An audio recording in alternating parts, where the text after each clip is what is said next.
Thank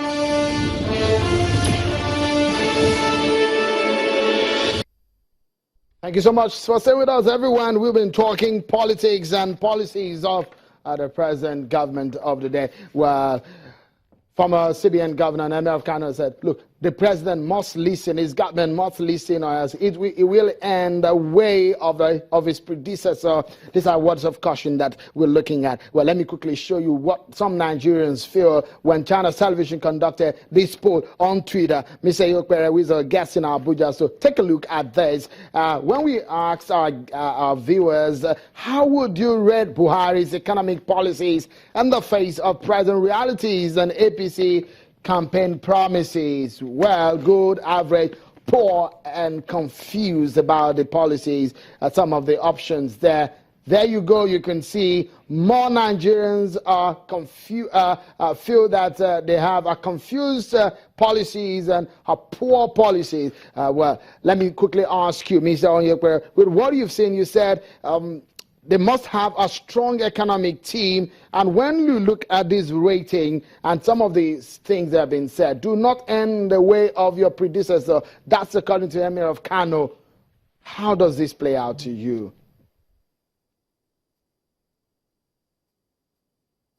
Well, very well. The polls confirm what we are talking about, that Nigerians don't have confidence in the team as currently composed and the way it is working. So, what is needed are clear pathways in the different sectors of how to move from point A, which we are today, to point B. And that should be on the basis of evidence, drawing lessons from our experience before. And this is not even rocket science. You know, so many things can be done, and some of them are as simple as using the procurement process to be able to promote the buying of Nigerian goods and services by the government.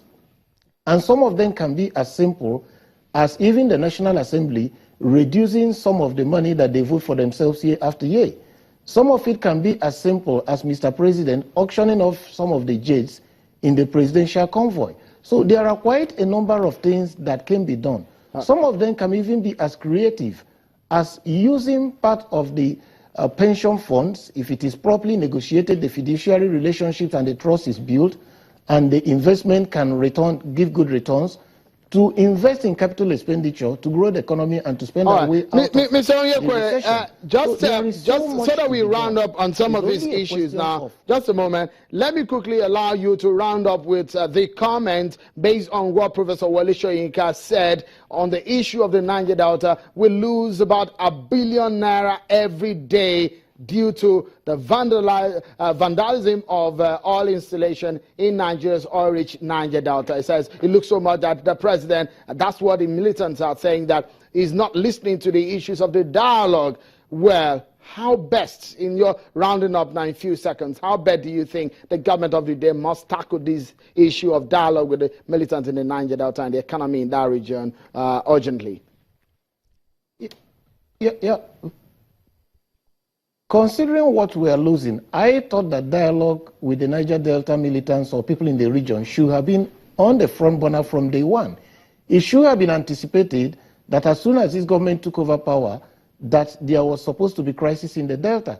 So I have said it in this station before that those who negotiated to calm down the crisis during the Yaradua days, most of them are still alive. They can still be brought on board to use the experience to negotiate.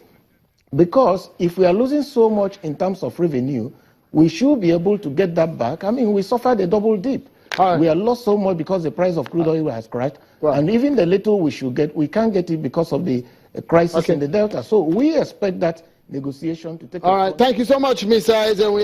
We are out of time. Executive Director of the Center for Social Justice talking to us from our Abuja studio. Many thanks for your thoughts there on the program, and many thanks for being such a great company on the show. It's Friday, and you know what that means. We'll see you again on Sunday.